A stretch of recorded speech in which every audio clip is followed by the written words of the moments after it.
మళ్ళీ ఆన్లైన్ అయితే ఒక కొత్త పార్టీ ఉద్భవించింది. అది రిజర్వేషన్ హటావో. రిజర్వేషన్ హటావో అంటుంది కరెక్టే. మరి ఎవరికి హటావో?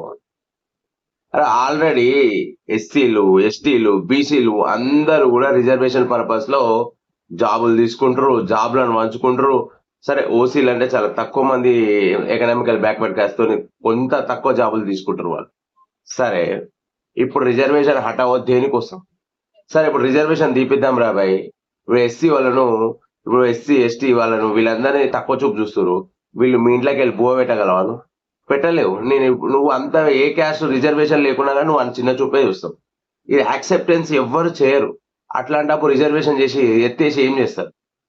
నువ్వు ఉన్నప్పుడే మీరు చక్కగా చూడరా నాయన, మీరు లేనప్పుడు తీసేస్తే ఇప్పుడు నాకు తెలిసి ఇంకా ఘోరంగా చూస్తారు మీరు. మరి అట్లా అప్పుడు రిజర్వేషన్ ఎత్తేసి ఏం చేస్తావు నువ్వు? ఎందుకు పెట్టుకున్నాడు పార్టీ? అసలు అది ఎవరి గురించి పార్టీ?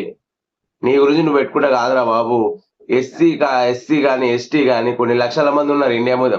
వీళ్ళందరూ తిరుగుబాటు చేస్తారు కదా. మా అంటే 10% ఉన్నారు ఓసీ కేటగిరీకి. ఈ 56-70 మధ్యలో ఉన్నారు ఎస్సీ ఎస్టీ క్యాండిడేట్స్.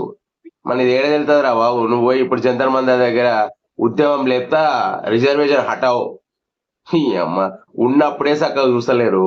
నువ్వు రిజర్వేషన్ చూస్తే ఇంకా అణగారిన వర్గాలు ఇంకా తొక్కేస్తారు. ఇప్పుడు ఇక్కడ ఏమైతుందంటే ఓసీ ఓటు పెద్ద పట్టించుకుంటలేరు ఎస్సీ ఎస్టీ గురించి. ఈ బీసీ వాళ్ళకే వచ్చింది నొప్పి మొత్తం. వీళ్ళే ఎక్కువ పట్టించుకుంటారు ఎస్సీ ఎస్టీ వాళ్ళని. అరే వీళ్ళే ఎక్కువ ఫీల్ అవుతున్నారు. అరే మేమే అమ్మ పెద్ద క్యాస్ట్ లాగా అనుకుంటారు బీసీ వాళ్ళు.